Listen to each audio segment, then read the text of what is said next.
एक बार माता पार्वती ने व्यथित होकर महादेव से पूछा, हे त्रिलोकीनाथ, संसार का यह कैसा न्याय है?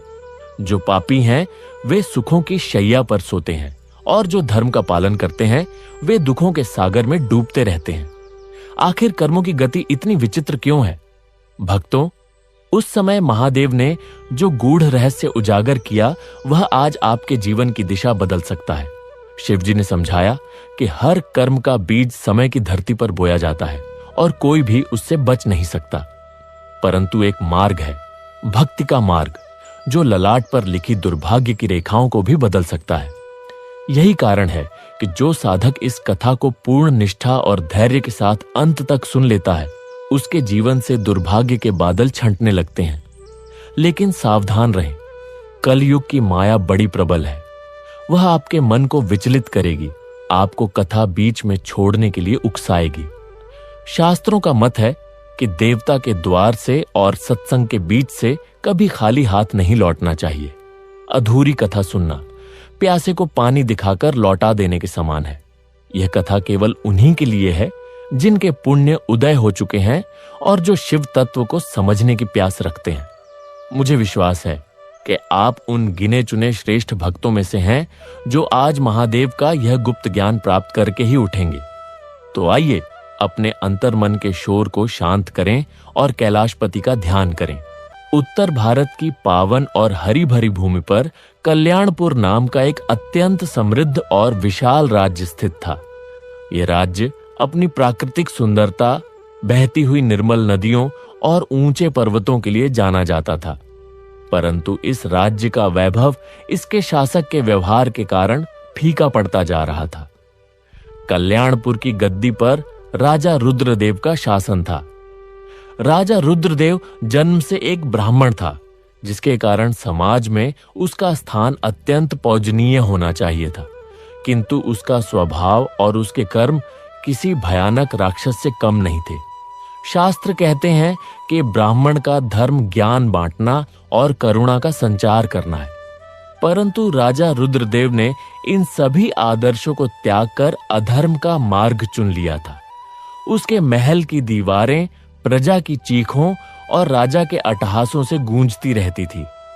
राजा का दिन सूर्योदय के साथ धर्म चर्चा से नहीं, बल्कि मदिरा के प्यालों और क्रूर योजनाओं के साथ शुरू होता था। वो राज्य की भोली भाली जनता पर ऐसे ऐसे कर लगाता था कि गरीब किसान भूखे मरने पर मजबूर हो जाते थे। राजा के मन में दया का लेश मात्र भी अंश नहीं था। वो ऊंचे सिंहासन पर बैठकर केवल अपने अहंकार की तुष्टि करता था और जो भी उसके मार्ग में आता उसे मृत्युदंड या कोड़ों की मार सहनी पड़ती थी।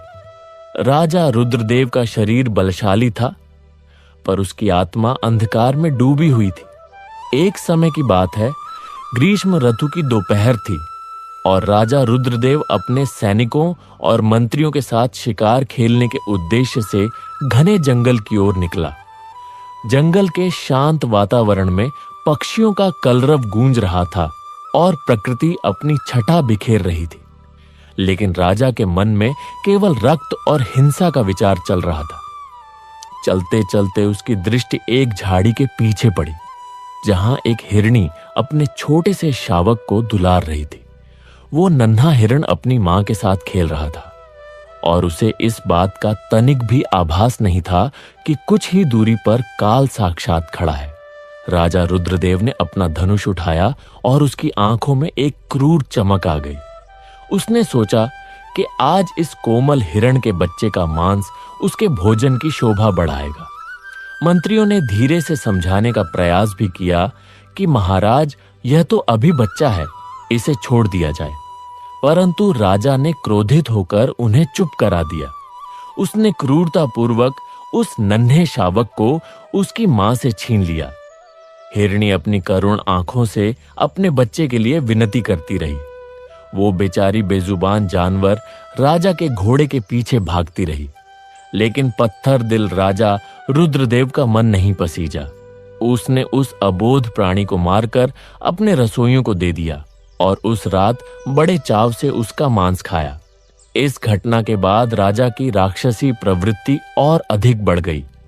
उसके भीतर का मनुष्य पूरी तरह मर चुका था और अब वहां केवल एक क्रूर शिकारी जीवित था जो अपनी भूख मिटाने के लिए किसी भी हद तक जा सकता था।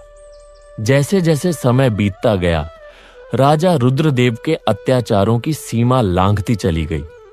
उसने अब अपने राज्य के छोटे छोटे मासूम बच्चों को भी नहीं बख्शा। उसने आदेश दिया कि राज्य के सभी स्वस्थ बच्चों को कठिन परिश्रम के कार्यों में लगाया जाए। जिन हाथों में कलम और खिलौने होने चाहिए थे, उन नन्हे हाथों में भारी पत्थर और औजार थमा दिए गए। तपती धूप में वे बच्चे श्रम करते और यदि कोई बच्चा थकान से गिर जाता तो राजा के सिपाही उन पर कोड़े बरसाते। राजा स्वयं खिड़कियों से यह दृश्य देखकर प्रसन्न होता था। शाम होते ही वह मदिरा के नशे में डूब जाता और भोग विलास के अनेक भागों में व्यस्त रहता। उसे अपने कुल और अपनी मर्यादा का कोई ध्यान नहीं रहा। राजा के चरित्र का पतन इस स्तर तक हो गया था कि वह अपने राज्य की माताओं और बहनों की इज्जत के बारे में तनिक भी विचार नहीं करता था। वह खुलेआम ऐसे निर्लज्ज कर्म करता था जिससे पूरे कल्याणपुर की मर्यादा धूल में मिल रही थी। राज्य की स्त्रियां घर से बाहर निकलने में डरती थीं और हर घर में केवल सन्नाटा और भय पसरा रहता था। जनता त्राह कर उठी थी, पर राजा के कानों पर जूं तक नहीं रेंगती थी। वो समझता था कि उसकी शक्ति अमर है और कोई उसका कुछ नहीं बिगाड़ सकता। कल्याणपुर के एक छोटे से कोने में माधव नाम का एक अत्यंत निर्धन किसान रहता था। माधव सीधा साधा और ईमानदार व्यक्ति था जो अपनी पत्नी सुमित्रा के साथ एक छोटी सी झोपड़ी में निवास करता था। माधव ने कड़ी मेहनत और पसीने से अपने खेत में फसल उगाई थी। वो उम्मीद लगाए बैठा था कि इस बार की फसल बेचकर वह अपनी पत्नी के लिए नए वस्त्र खरीदेगा और घर की टूटी छत ठीक करवाएगा। फसल तैयार हो चुकी थी और सुनहरी बालियां हवा में झूम रही थी। तभी राजा रुद्रदेव की कुदृष्टि उस खेत पर पड़ी। राजा ने अपने सैनिकों को आदेश दिया कि इस खेत की पूरी अन्न राशि और पूरी भूमि राजकोष के नाम कर दी जाए। माधव गिड़गिड़ाया, राजा के पैरों में गिरकर रोया कि महाराज, मेरे पास खाने को एक दाना नहीं बचेगा, मेरी पत्नी भूखी मर जाएगी। पर राजा रुद्रदेव ने अट्टहास करते हुए कहा कि यही मेरी राजनीति है और यही मेरा न्याय है। उसने माधव की पूरी मेहनत एक झटके में छीन ली और उसे धक्के मारकर बाहर निकाल दिया। माधव अपनी खाली आंखों में आंसू ली घर लौटा।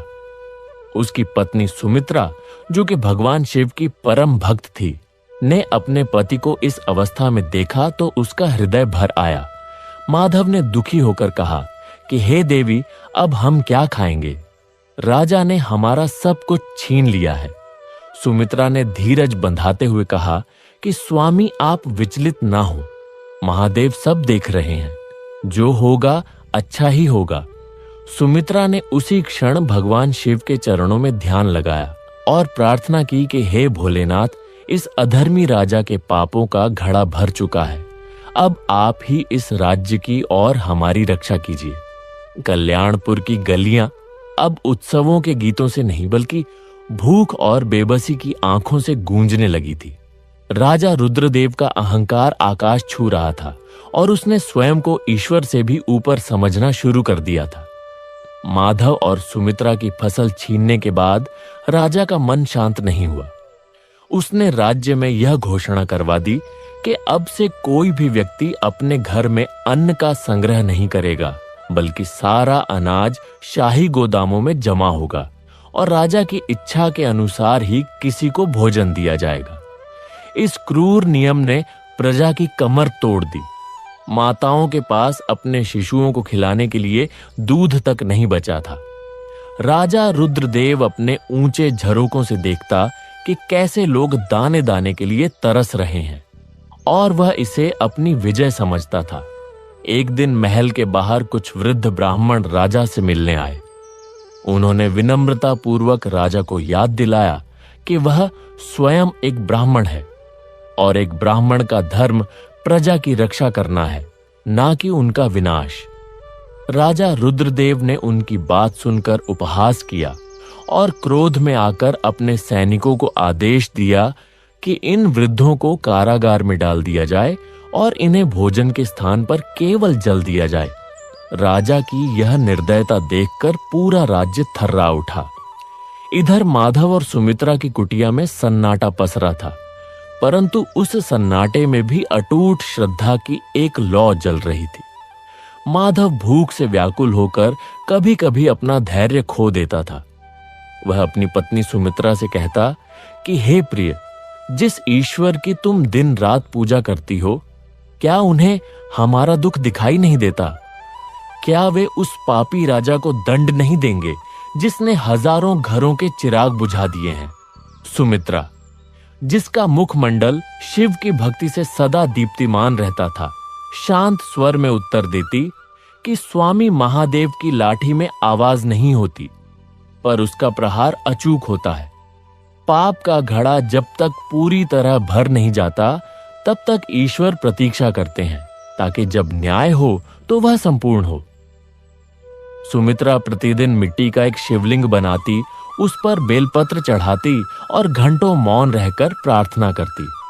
उसकी आंखों से निकलने वाले आंसू महादेव के चरणों को पखारते थे।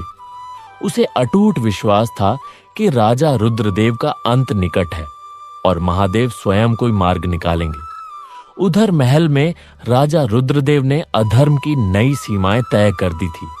उसने राज्य की पवित्र कन्याओं को बलपूर्वक महल में दासियां बनाने का आदेश दिया।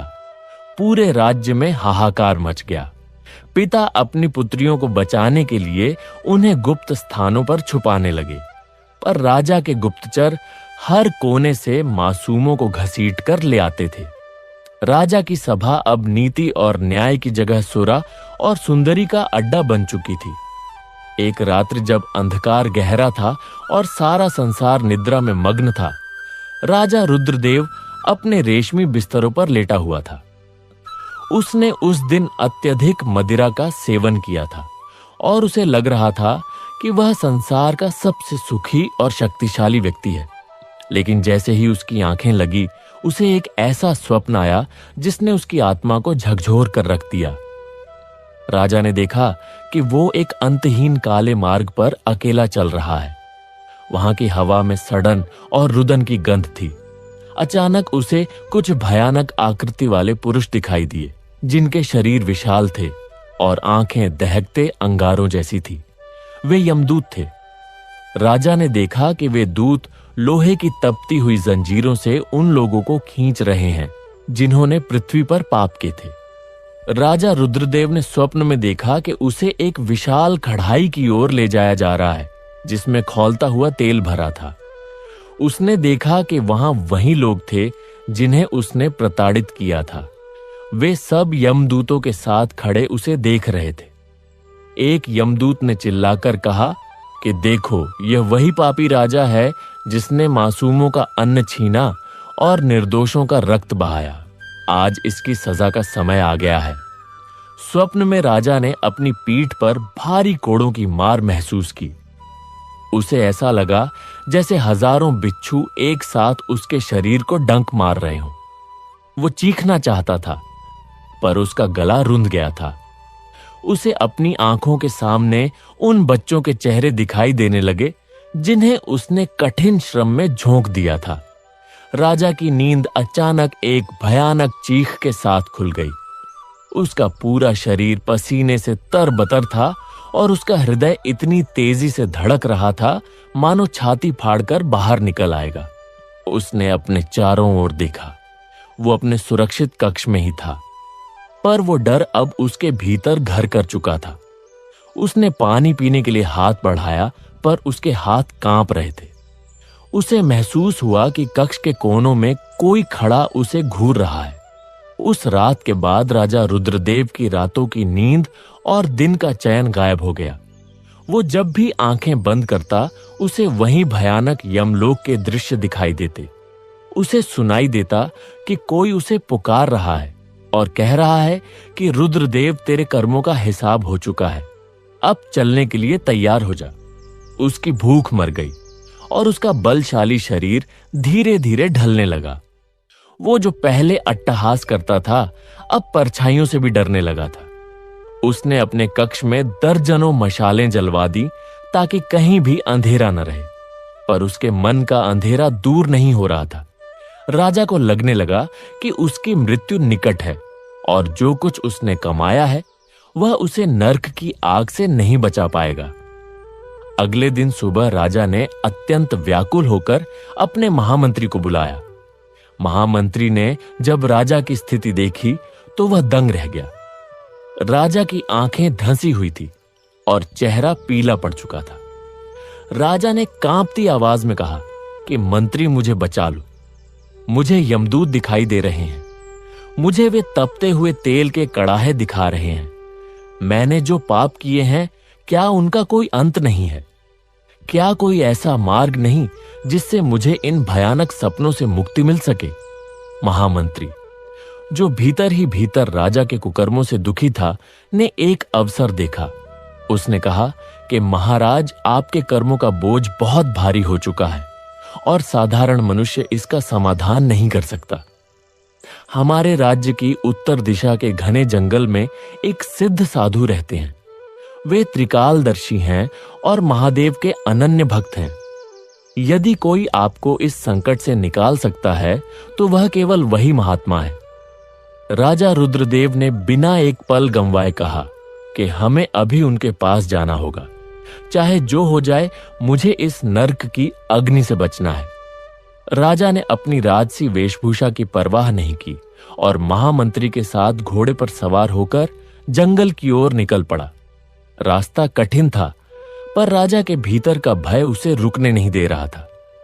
जंगल के बीचों बीच एक पुरानी कुटिया थी जहां शांति का वास था।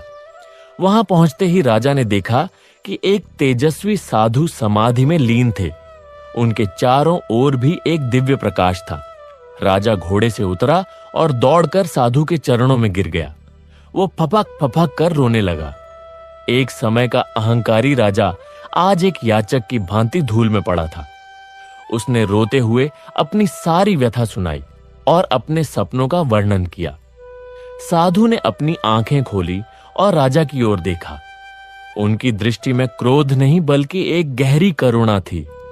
साधु ने गंभीर वाणी में कहा कि रुद्रदेव, तूने ब्राह्मण कुल में जन्म लेकर भी चांडालों से भी बदतर कर्म किए हैं। तूने उस प्रकृति को कष्ट दिया जिसका तू रक्षक था। तूने उन निर्दोषों की आहें ली जो ईश्वर का रूप होते हैं।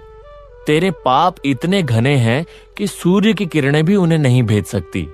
राजा थर थर कांपने लगा और बोला कि महात्मन, क्या कोई मार्ग नहीं है? क्या मैं अनंत काल तक नरक में जलता रहूंगा? साधु ने गहरी सांस ली और कहा कि महादेव दयालु हैं, वे क्षमा के सागर हैं, परंतु क्षमा के लिए पश्चाताप का होना अनिवार्य है। यदि तू वास्तव में बचना चाहता है तो तुझे अपना सर्वस्व त्याग कर शिव की शरण में जाना होगा और अपने कर्मों का प्रायश्चित करना होगा। साधु ने राजा को विस्तार से समझाया कि कैसे उसने अपनी शक्ति का दुरुपयोग किया और कैसे उसने समाज के सबसे कमजोर वर्ग को प्रताड़ित किया। साधु ने कहा कि तूने जिस माधव का अन्न छीना है, उसकी पत्नी की प्रार्थना ने ही शायद तुझे आज मेरे पास पहुंचाया है, ताकि तुझे सुधरने का एक अंतिम अवसर मिल सके। राजा रुद्रदेव ने हाथ जोड़कर प्रार्थना की कि आप जो कहेंगे मैं वही करूंगा, बस मुझे उन भयानक दूतों से बचा लीजिए। साधु ने उसे आदेश दिया कि वह तुरंत अपने राज्य लौटे। जिन लोगों के साथ अन्याय किया है उन्हें न्याय दें, जिनका धन छीना है उन्हें वापस करें और पूरे राज्य में शिव पुराण की कथा का आयोजन कराएं। साधु ने विशेष रूप से कहा कि शिव नाम का जाप ही तेरी एकमात्र औषधि है। राजा के मन में एक नई किरण जगी। उसने साधु को प्रणाम किया और वहां से एक नया संकल्प लेकर निकला। उसके भीतर का राक्षस अब धीरे धीरे शांत हो रहा था और एक भक्त का जन्म हो रहा था। पर क्या उसके पिछले पाप उसे इतनी आसानी से छोड़ने वाले थे? क्या यमराज के दूत उसके इस हृदय परिवर्तन को स्वीकार करेंगे? ये भविष्य के गर्भ में था। साधु की कुटिया से लौटते समय राजा रुद्रदेव के मन में विचारों का एक भीषण ज्वार उठा हुआ था। वो वन के उसी मार्ग से वापस जा रहा था जहां कुछ समय पूर्व उसने उस निरीह हिरण के शावक का वध किया था। आज उसे उसी स्थान पर पहुंचकर आत्मग्लानि का अनुभव हो रहा था। उसे वन की वायु में उन बेजुबान प्राणियों का क्रंदन सुनाई दे रहा था और वृक्षों की परछाइयां उसे यमदूतों के समान डरावनी लग रही थी। महल पहुंचते ही राजा ने सबसे पहले अपने महामंत्री को आदेश दिया कि राज्य के कारागार के द्वार खोल दिए जाएं। जो ब्राह्मण, वृद्ध और निर्दोष लोग उसकी क्रूरता के कारण बंदी बनाए गए थे, उन्हें ससम्मान मुक्त किया जाए। महामंत्री राजा के इस बदले हुए रूप को देखकर आश्चर्यचकित था।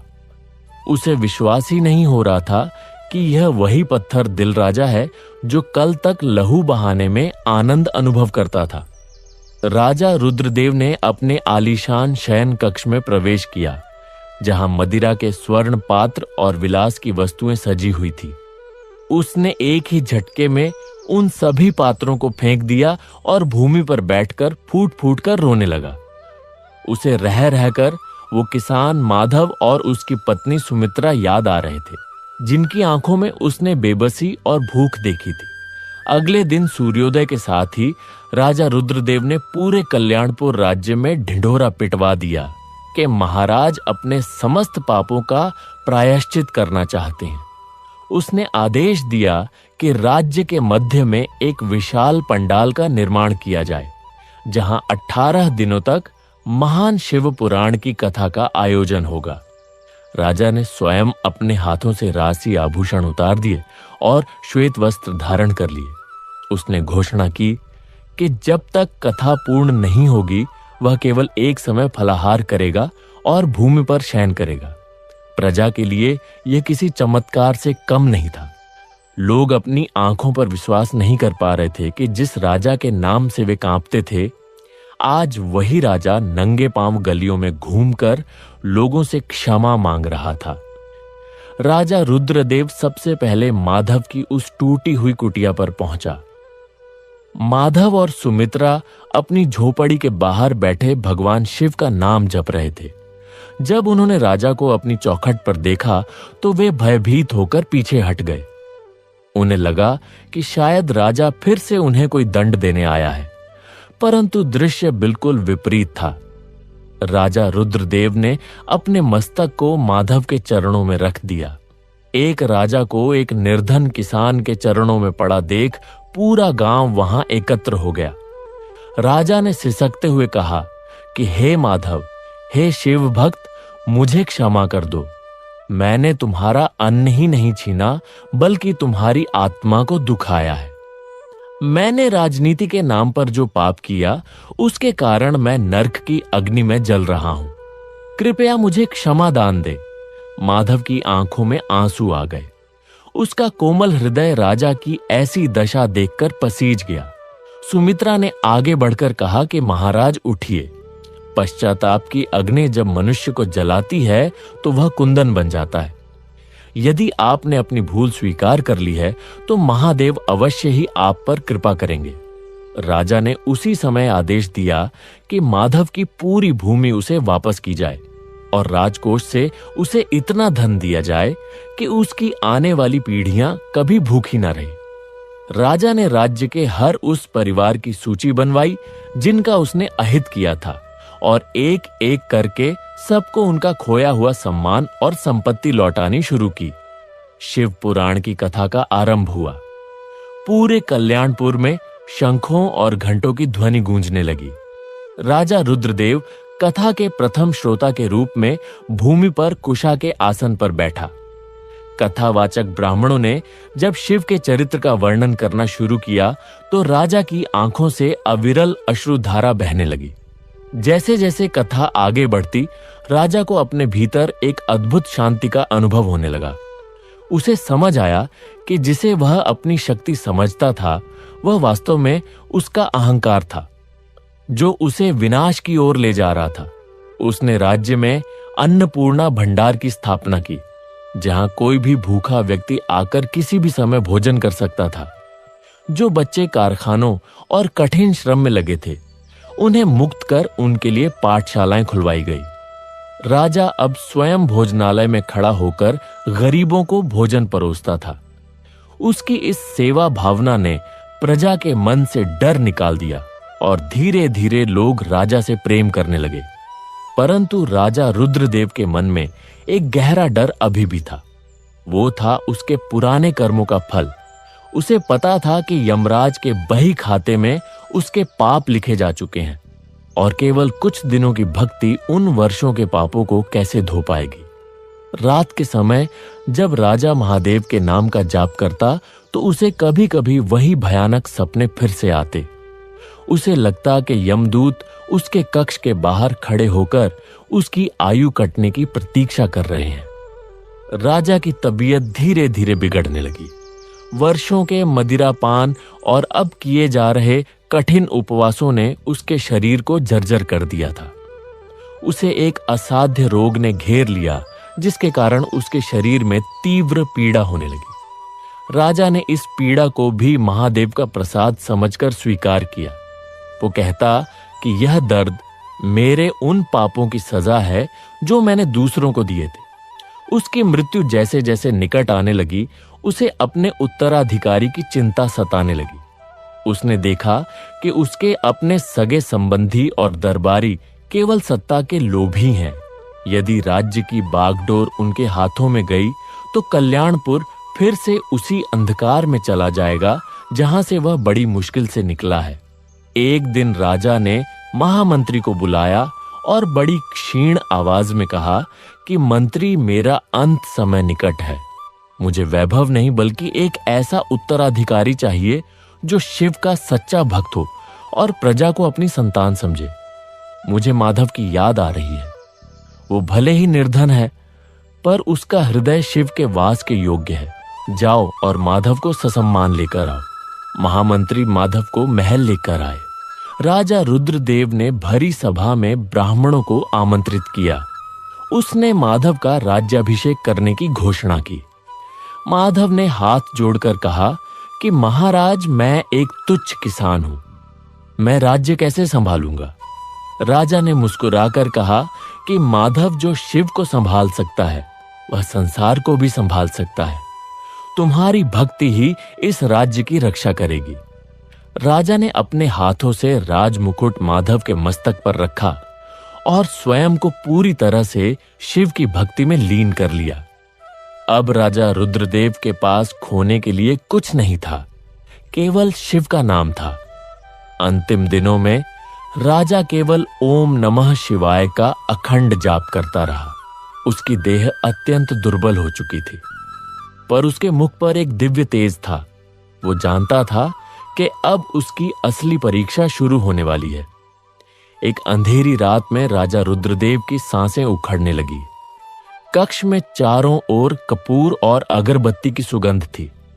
अचानक कक्ष का तापमान गिर गया और एक विचित्र सा सन्नाटा छा गया। राजा को अनुभव हुआ कि उसके प्राण उसके शरीर को छोड़ने के लिए छटपटा रहे हैं।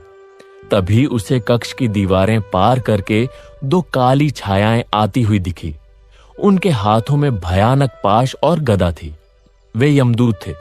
राजा का हृदय एक पल के लिए कांप उठा, पर उसने अपनी आंखें बंद की और महादेव का स्मरण किया। उसी समय एक चमत्कार हुआ। कक्ष की दूसरी ओर से एक धवल प्रकाश पुंज प्रकट हुआ, जिसमें से नीले रंग की आभा वाले दिव्य पुरुष निकले। यह शिव के गण थे। अब राजा रुद्रदेव की आत्मा के लिए यमदूतों और शिव गणों के बीच एक भीषण संघर्ष की स्थिति बन गई थी। राजा रुद्रदेव का विशाल कक्ष, जो कभी विलासिता के सामानों से भरा रहता था, आज मृत्यु की गंभीरता और दिव्यता से भरा हुआ था। राजा के प्राण उसके कंठ में आकर अटक गए थे और उसकी दृष्टि स्थिर हो गई थी। ठीक उसी क्षण कमरे के दक्षिण कोने से एक काला धुआं उठने लगा और उसमें से दो अत्यंत डरावने यमदूत प्रकट हुए। उनके हाथ में मोटे लोहे के पाश थे। उनकी आंखें जलते हुए अंगारों की तरह लाल थी और उनके लंबे दांत बाहर निकले हुए थे। उनकी उपस्थिति मात्र से कमरे का वातावरण इतना भारी हो गया कि वहां जल रहे दीपक बुझने लगे।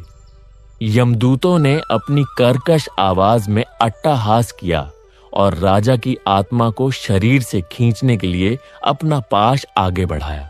एक यमदूत बोला कि चलो रुद्रदेव, तुम्हारे पापों का हिसाब देने का समय आ गया है।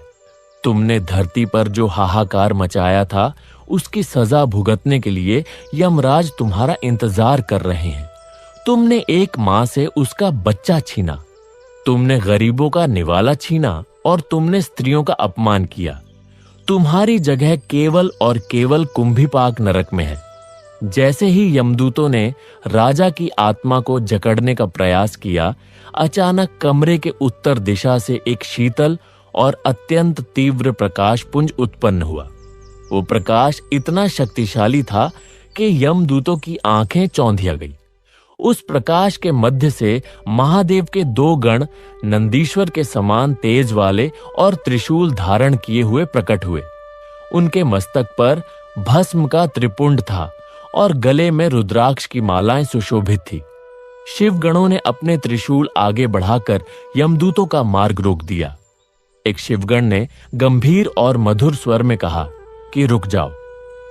यम के दूतों, इस आत्मा पर अब तुम्हारा कोई अधिकार नहीं है। यह जीव अब कैलाशपति महादेव की शरण में है। इसे तुम यमलोक नहीं ले जा सकते। यमदूत यह सुनकर क्रोध से भर गए और बोले, तुम कैसी बातें कर रहे हो? क्या तुम इसके पापों की सूची भूल गए? चित्रगुप्त के बही खाते में इसके नाम के आगे केवल काले अक्षर लिखे हैं। इसने अपने जीवन का अधिकांश समय अधर्म में व्यतीत किया है। जो व्यक्ति जीवन भर पाप करे, वो अंत में केवल थोड़े से जप से कैसे मुक्त हो सकता है? न्याय की वेदी पर इसके पाप पुण्य से कहीं अधिक भारी हैं। शिवगणों ने शांत भाव से उत्तर दिया कि यमदूतों, तुम केवल कर्मों की गणना कर रहे हो, पर तुम शिव की करुणा को नहीं जानते। जिस क्षण इस राजा ने साधु के चरणों में गिरकर पश्चाताप किया, उसी क्षण इसके आधे पाप भस्म हो गए थे और फिर इसने अपना राजपाट त्याग कर एक शिव भक्त को गद्दी सौंपी। यह कोई साधारण पुण्य नहीं है। इसने 18 दिनों तक निष्काम भाव से शिव पुराण की कथा सुनी और अंत समय में इसके मुख पर केवल ओम नमः शिवाय का नाम था। शास्त्रों का वचन है कि अंत मतिसो गति, अर्थात मृत्यु के समय मनुष्य का चित्त जहां होता है उसे वही लोक प्राप्त होता है। राजा रुद्रदेव ने अपने अंतिम क्षणों में स्वयं को पूरी तरह शिव को समर्पित कर दिया था, इसलिए अब यह शिव का अंश बन चुका है। यमदूत चिल्लाए कि यह तो सरासर अन्याय है। अगर ऐसा ही होने लगा तो पृथ्वी पर हर पापी जीवन भर पाप करेगा और अंत में शिव का नाम लेकर बच जाएगा। समाज में व्यवस्था कैसे बनी रहेगी? क्या उस हिरण के शावक की चीख और माधव किसान के आंसुओं का कोई मूल्य नहीं है? यमदूतों और शिवगणों के बीच यह विवाद बढ़ता गया। यमदूतों ने तर्क दिया कि कर्म का सिद्धांत अटल है। अवश्यमेव भोक्तव्यम कृतम कर्म शुभाशुभम, अर्थात मनुष्य को अपने शुभ और अशुभ कर्मों का फल अवश्य भोगना पड़ता है। राजा ने अपनी शक्ति के मद में आकर मानवता को कुचला था, इसलिए इसे यमलोक की यातनाएं सहनी ही पड़ेंगी। शिवगणों ने मुस्कुराकर कहा कि तुम्हारा तर्क उचित है, परंतु तुम यह भूल रहे हो कि प्रायश्चित की अग्नि में बड़े से बड़े पाप जलकर राख हो जाते हैं। राजा रुद्रदेव ने न केवल नाम जपा, बल्कि उसने उन लोगों से व्यक्तिगत रूप से क्षमा मांगी जिनका उसने अहित किया था। उसने अपना सर्वस्व दान कर दिया। उसकी आत्मा अब उस मलिनता से मुक्त हो चुकी है जिसे तुम देख रहे हो। जैसे अग्नि में तपने के बाद मैला सोना भी शुद्ध हो जाता है, वैसे ही पश्चाताप की अग्नि ने रुद्रदेव को शुद्ध कर दिया है। संघर्ष बढ़ता देख वहां की स्थिति तनावपूर्ण हो गई। यमदूत हार मानने को तैयार नहीं थे और शिवगण अपने स्वामी के आदेश का पालन करने के लिए अडिग थे। राजा रुद्रदेव की आत्मा, जो अब एक सूक्ष्म शरीर में थी, अपनी आंखों के सामने यह दृश्य देख रही थी। उसे अपने पुराने पाप याद आ रहे थे और उसे यमदूतों की बातें सुनकर आत्मग्लानि हो रही थी। उसे लग रहा था कि वह वास्तव में नरक के ही योग्य है। वो शिव गणों की ओर देखकर मन ही मन कहने लगा कि हे महादेव के दूतों, मुझ जैसे पापी के लिए आप यमदूतों से क्यों लड़ रहे हैं? मैंने तो वास्तव में बहुत बुरे कार्य किए हैं। तभी उसे एक शांत और दिव्य वाणी सुनाई दी, जो केवल उसे सुनाई दे रही थी। वो आवाज कह रही थी कि रुद्रदेव, डरो मत। तुमने अज्ञानता में पाप किए, पर तुमने ज्ञान मिलने पर उसे सुधारा भी। महादेव केवल भक्ति के भूखे हैं। तुम्हारी सच्ची तड़प ने कैलाश के सिंहासन को हिला दिया है। अब तुम निर्भय हो जाओ। उधर यमदूतों ने अंतिम प्रयास के रूप में अपना पाश राजा की आत्मा की ओर फेंका, पर शिवगणों ने अपने त्रिशूल के एक ही स्पर्श से उस पाश को छिन्न भिन्न कर दिया। शिवगणों के तेज से यमदूतों का शरीर झुलसने लगा। उन्हें समझ आ गया कि वे महादेव की शक्ति के सामने नहीं टिक पाएंगे। शिवगणों ने कहा कि यदि तुम्हें अभी भी संदेह है तो चलो, हम स्वयं धर्मराज यमराज के पास चलते हैं और उन्हीं से इसका निर्णय करवाते हैं। यमदूत सहमत हो गए। वे राजा रुद्रदेव की आत्मा को लेकर अंतरिक्ष की ओर बढ़ चले। एक ओर भयावह अंधकारमय यमलोक का मार्ग था और दूसरी ओर शीतल श्वेत प्रकाश से भरा शिवलोक का मार्ग। राजा की आत्मा बीच में थी। वह देख रहा था कि कैसे ब्रह्मांड के विभिन्न लोकों को पार करते हुए वे आगे बढ़ रहे हैं। रास्ते में उसे कई ऐसी आत्माएं मिली जो अपने कर्मों के अनुसार विभिन्न योनियों में जा रही थी। अंततः वे यमराज की सभा में पहुंचे, जहां न्याय के देवता भैंसे पर सवार होकर विराजे थे। यमराज की सभा का दृश्य अत्यंत भव्य और डरावना था। वहां बड़े बड़े कड़ाहों में आग जल रही थी और चित्रगुप्त एक विशाल पुस्तक लेकर बैठे थे। जब राजा रुद्रदेव को वहां प्रस्तुत किया गया तो यमराज ने अपनी गंभीर दृष्टि उस पर डाली।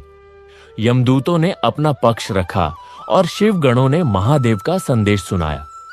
यमराज ने कुछ क्षणों के लिए अपनी आंखें बंद की और ध्यान लगाया। पूरी सभा में सन्नाटा छा गया। राजा रुद्रदेव कांप रहा था। उसे लग रहा था कि अब उसके भाग्य का अंतिम फैसला होने वाला है। यमराज ने अपनी आंखें खोली और उनके मुख पर एक मंद मुस्कान आई। उन्होंने चित्रगुप्त से कहा कि चित्रगुप्त, जरा देखो कि इस राजा के खाते में अंतिम पन्नों पर क्या लिखा है। चित्रगुप्त ने पन्ने पलटे और चकित होकर बोले कि महाराज, इसके पिछले सभी पापों के ऊपर महादेव नाम की मुहर लगी है और इसके हालिया पुण्यों ने इसके प्रारब्ध को बदल दिया है। यमराज ने घोषणा की कि यद्यपि इसके पाप भयंकर थे, परंतु इसके द्वारा किए गए प्रायश्चित और अंत समय की शिव भक्ति ने इसे सभी बंधनों से मुक्त कर दिया है। यमराज के विशाल और न्यायप्रिय दरबार में सन्नाटा पसरा हुआ था। राजा रुद्रदेव की सूक्ष्म आत्मा सिर झुकाए खड़ी थी। उसे अपने जीवन की एक एक घटना चलचित्र की भांति दिखाई दे रही थी। यमराज ने गंभीर स्वर में कहा कि रुद्रदेव, तुम्हारे कर्मों का लेखा जोखा अत्यंत जटिल है। एक ओर वे मासूम बच्चे हैं जिनके बचपन को तुमने अपनी क्रूरता की भट्टी में झोंक दिया। वे बेजुबान पशु हैं जिनका तुमने बिना कारण वध किया, और वे असहाय स्त्रियां हैं जिनकी मर्यादा का तुमने सम्मान नहीं किया। दूसरी ओर तुम्हारे जीवन के अंतिम भाग में वह पश्चाताप की अग्नि है जिसने तुम्हारे अहंकार को भस्म कर दिया। चित्रगुप्त ने अपनी दिव्य पुस्तक की ओर देखते हुए कहा कि महाराज, इस आत्मा ने अपने जीवन के 40 वर्ष अधर्म में बिताए, परंतु अंतिम 2 वर्षों में इसने वो पुण्य कमाया जो कई जन्मों में भी दुर्लभ है। इसने न केवल अपना राजपाट त्याग दिया, बल्कि स्वयं को समाज के सबसे निचले पायदान पर खड़े व्यक्ति के चरणों में अर्पित कर दिया। यमराज ने यमदूतों की ओर देखा और बोले कि तुम इस आत्मा को ले जाने का प्रयास कर रहे थे, क्योंकि तुम केवल क्रिया और प्रतिक्रिया को देखते हो, परंतु ईश्वर केवल हृदय की पुकार सुनते हैं। राजा रुद्रदेव ने जब माधव किसान से क्षमा मांगी थी, तभी उसके हृदय के भीतर की जड़ता टूट गई थी। और जिस व्यक्ति के हृदय में महादेव का वास हो जाए, उसे यमलोक के द्वारों पर रोकना संभव नहीं है। यमराज ने शिवगणों की ओर संकेत किया और कहा कि हे शिव के दूतों, आप इस आत्मा को ले जा सकते हैं। महादेव का विधान ही सर्वोपरि है। जो जीव मृत्यु के समय संसार को भूलकर शिव में लीन हो जाता है, वो काल के चक्र से मुक्त हो जाता है। यमराज की आज्ञा पाकर यमदूत पीछे हट गए। उनके मुख पर अब वो क्रोध नहीं, बल्कि एक गहरी जिज्ञासा थी कि भक्ति की शक्ति इतनी प्रबल कैसे हो सकती है।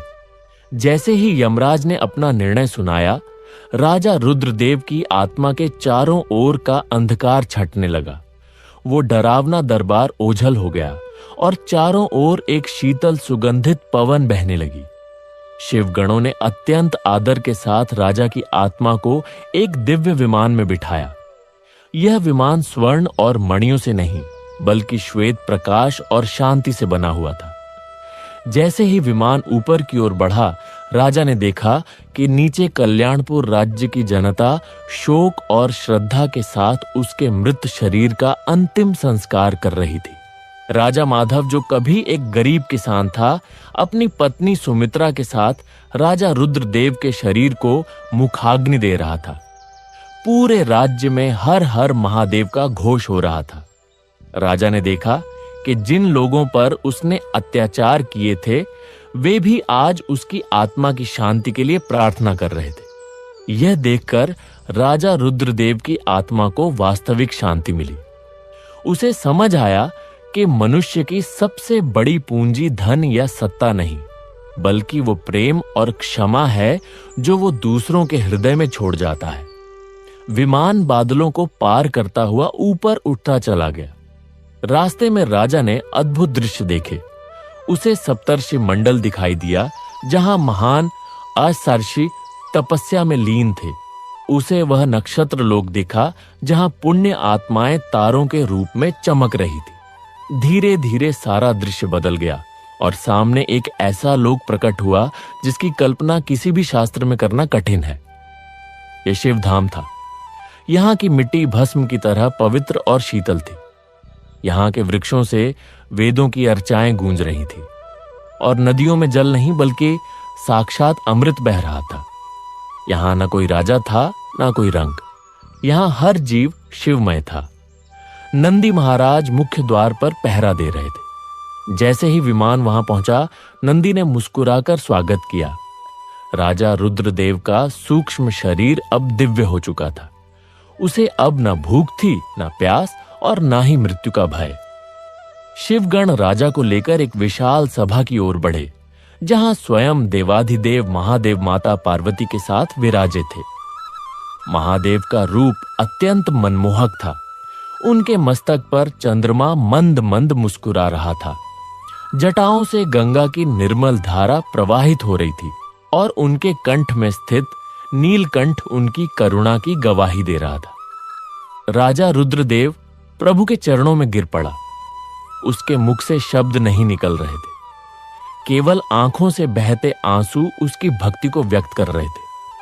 महादेव ने अपना वरद हस्त उसके सिर पर रखा और बोले कि उठो रुद्रदेव, तुमने यह सिद्ध कर दिया कि कोई भी मनुष्य चाहे कितना भी पतित क्यों ना हो, यदि वह सच्चे मन से शरण में आए तो उसे मुक्ति मिल सकती है। तुमने अपने कर्मों को सुधारा, तुमने दूसरों के दुख को अपना दुख समझा। यही तुम्हारी सबसे बड़ी पूजा थी। अब राजा रुद्रदेव को समझ आया कि साधु के वे शब्द कितने सत्य थे कि शिव सब देख रहे हैं। भगवान शिव केवल हमारे पाप नहीं देखते, वे हमारे हृदय का परिवर्तन भी देखते हैं। राजा को शिव धाम में एक स्थायी स्थान प्राप्त हुआ, जहां वो अब अनंत काल तक महादेव की सेवा में रह सकता था। कल्याणपुर के उस पापी राजा की कहानी अब एक महान भक्त की गाथा बन चुकी थी।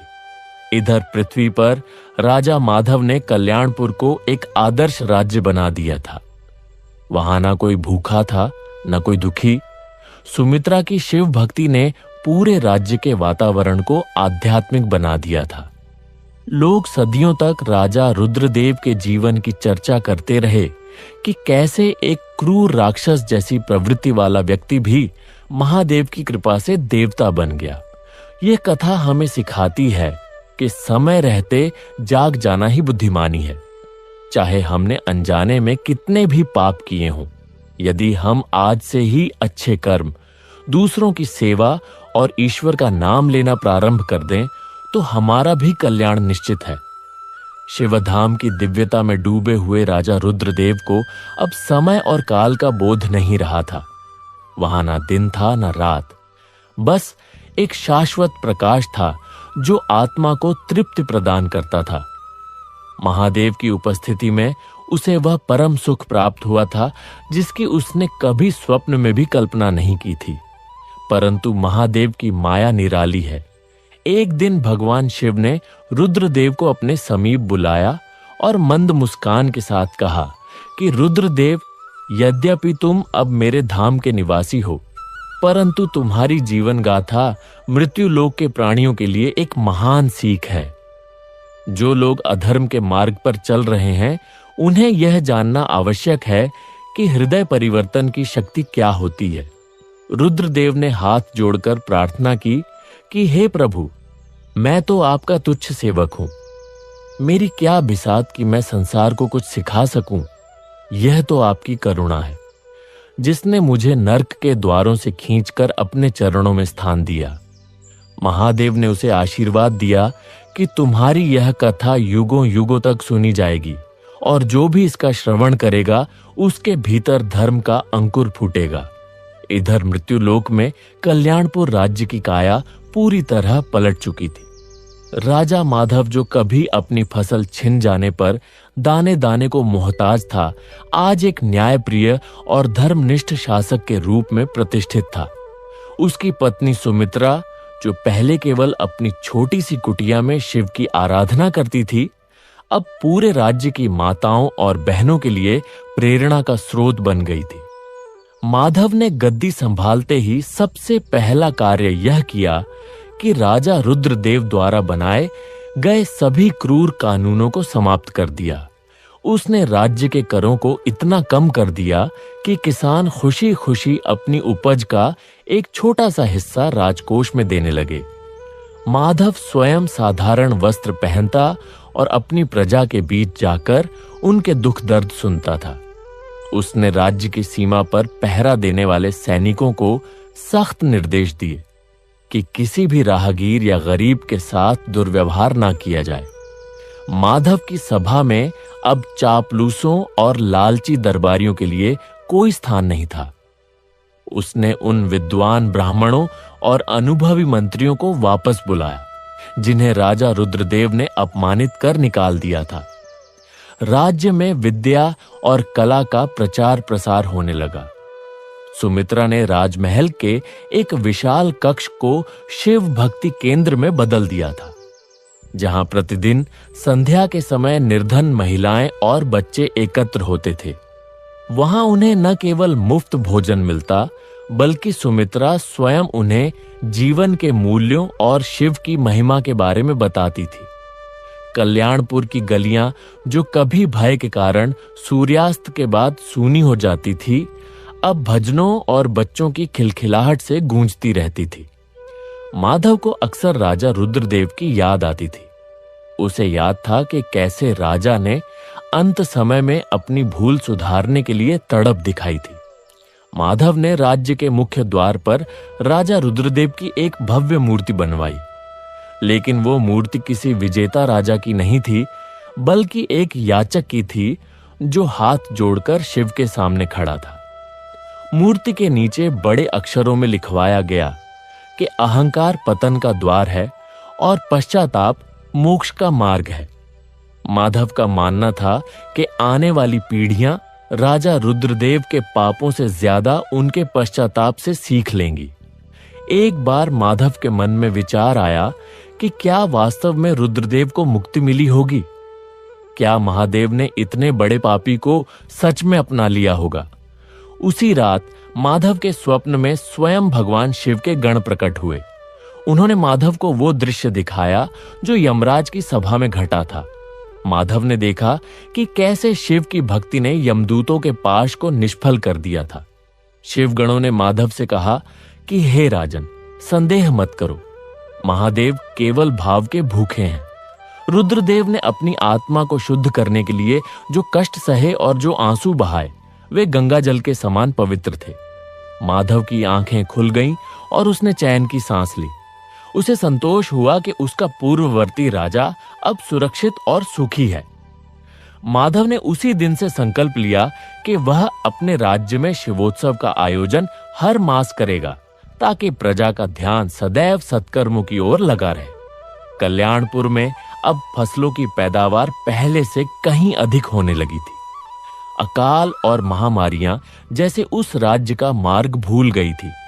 पड़ोसी राज्यों के राजा जो कभी रुद्रदेव की क्रूरता से डरे रहते थे, अब माधव की सज्जनता के कायल हो गए थे। वे भी अपने राज्यों में माधव की शासन पद्धति को अपनाने लगे। इस प्रकार एक व्यक्ति के हृदय परिवर्तन ने न केवल एक राज्य को बल्कि पूरे आर्यावर्त को प्रभावित करना शुरू कर दिया। सुमित्रा अक्सर माधव से कहती थी कि स्वामी देखिए महादेव की लीला। जिस झोपड़ी में हम भूखे सोए थे, आज उस झोपड़ी की जगह एक विशाल धर्मशाला खड़ी है, जहां हजारों लोग भोजन पाते हैं। यह सब उसी एक आंसू का फल है जो राजा रुद्रदेव ने साधु के चरणों में गिराया था। यमलोक के न्याय कक्ष में आज भी उसी विषय पर चर्चा हो रही थी जो राजा रुद्रदेव के साथ घटित हुआ था। यमदूतों के मन में यह जिज्ञासा शांत नहीं हो रही थी कि क्या वास्तव में केवल अंत समय की भक्ति से पूर्व के भयानक पाप शून्य हो सकते हैं। यमराज ने उनकी दुविधा को भांप लिया और चित्रगुप्त को संकेत किया कि वे कर्मों की उस सूक्ष्म गति को समझाएं जो साधारण चक्षुओं को दिखाई नहीं देती। चित्रगुप्त ने अपनी दिव्य लेखनी को विराम दिया और बोले कि हे दूतों, तुम केवल उन बाहरी कर्मों को देख रहे हो जिन्हें रुद्रदेव ने अपने शरीर से किया था, किंतु तुम उस मानसिक तपस्या को नहीं देख पाए जो उसने मृत्यु से पूर्व की थी। जब मनुष्य को अपने पापों का वास्तविक बोध होता है और वह उस बोध की अग्नि में जलता है, तो उसका वह मानसिक संताप ही उसके कर्मों का प्रायश्चित बन जाता है। हे भक्त प्रेमियों, राजा रुद्रदेव की इस गाथा से यह शिक्षा ग्रहण करो कि समय बहुत ही कम है। हम अक्सर सोचते हैं कि अभी तो जीवन पड़ा है, भक्ति तो बुढ़ापे में कर लेंगे, पर काल कब किसका दरवाजा खटखटा दे कोई नहीं जानता। राजा रुद्रदेव भाग्यशाली था कि उसे साधु के रूप में चेतावनी मिल गई और उसने समय रहते स्वयं को बदल लिया। लेकिन क्या पता हमें वह समय मिले या ना मिले। इसलिए हे भक्तों, आज और इसी क्षण से भगवान शिव की भक्ति में लग जाओ। यह संसार एक माया जाल है जहां हम धन, पद और प्रतिष्ठा के पीछे भागते रहते हैं, परंतु याद रखना कि मृत्यु के समय यह माया तनिक भी काम नहीं आएगी। श्मशान की आग में शरीर के साथ साथ ये भौतिक वस्तुएं भी राख हो जाएंगी। केवल वही राम नाम और शिव नाम साथ जाएगा जो आपने अपने हृदय में जपा होगा। राजा रुद्रदेव ने अंत समय में जो दान पुण्य किया, उसने उसके नरक के द्वार बंद कर दिए। उसने अपना सर्वस्व गरीबों में बांट दिया, क्योंकि उसे समझ आ गया था कि जिस सोने और सिंहासन के लिए उसने पाप किए थे, वे उसे यमदूतों के कोड़ों से नहीं बचा सकते। हे मानवो, तुम भी राजा रुद्रदेव की तरह दान का महत्व समझो। अपने सामर्थ्य के अनुसार भूखों को भोजन कराओ, प्यासों को पानी पिलाओ और असहायों की सहायता करो। यह संचित किया हुआ पुण्य ही वो एकमात्र मुद्रा है जो परलोक में चलती है। यदि आज तुम्हारे पास धन है तो उसे अहंकार का कारण मत बनने दो, बल्कि उसे शिव सेवा का माध्यम बनाओ। याद रखो, अंत समय में केवल तुम्हारे द्वारा किया गया पुण्य ही तुम्हारे पक्ष में गवाही देगा। इधर मृत्युलोक के कल्याणपुर राज्य में राजा माधव ने भी यही संदेश फैलाया। उसने प्रजा से कहा कि शिव का नाम ही वह नौका है जो तुम्हें भवसागर से पार उतारेगी और शिव धाम लेकर जाएगी। माधव ने वनवासियों के विद्रोह को भी इसी प्रेम और भक्ति से शांत किया। उसने सिद्ध कर दिया कि शस्त्रों से केवल शरीर जीते जाते हैं, पर शिव भक्ति से आत्मा जीती जाती है। उसने प्रजा को सिखाया कि जीवन का असली उद्देश्य केवल भोग विलास नहीं बल्कि आत्मशुद्धि है। हे भक्तों, रुद्रदेव की कहानी हमें चेतावनी देती है कि अपनी राक्षसी प्रवृत्ति को त्यागो। यदि तुम किसी का बुरा कर रहे हो, किसी का हक मार रहे हो, तो आज ही संभल जाओ। शिव सब देख रहे हैं, उनकी दृष्टि से कुछ भी छुपा नहीं है। जैसे राजा रुद्रदेव ने अपनी भूल सुधारी और अंत में शिवधाम को प्राप्त किया, वैसे ही तुम भी अपने कर्मों को शुद्ध करो। शिव का नाम जपते रहो, क्योंकि वही एकमात्र सत्य है जो तुम्हें यमराज के पास से मुक्त कराकर महादेव के शीतल चरणों में स्थान दिलाएगा। मृत्यु सत्य है और शिव ही शाश्वत हैं। इसलिए व्यर्थ की चिंता छोड़ो और हर हर महादेव कहते हुए भक्ति के मार्ग पर आगे बढ़ो। कल्याणपुर के आकाश में जब चंद्रमा अपनी पूर्ण कलाओं के साथ चमकता था, तब राजा माधव अक्सर महल की छत पर बैठकर आकाश की ओर देखते हुए महादेव का ध्यान करते थे। एक रात जब वे गहरे चिंतन में थे, वही सिद्ध साधु पुनः प्रकट हुए जिन्होंने राजा रुद्रदेव का जीवन बदला था। माधव ने श्रद्धापूर्वक उनके चरण स्पर्श किए और पूछा कि हे महात्मा, मेरे मन में एक प्रश्न सदैव कौंधता है। राजा रुद्रदेव ने इतने घोर पाप किए, फिर भी उन्हें अंत में इतनी सुलभता से शिवधाम कैसे प्राप्त हो गया? क्या कर्म का फल इतना लचीला होता है? साधु ने मुस्कुराते हुए कहा कि हे राजन, कर्म की गति अत्यंत गहन है।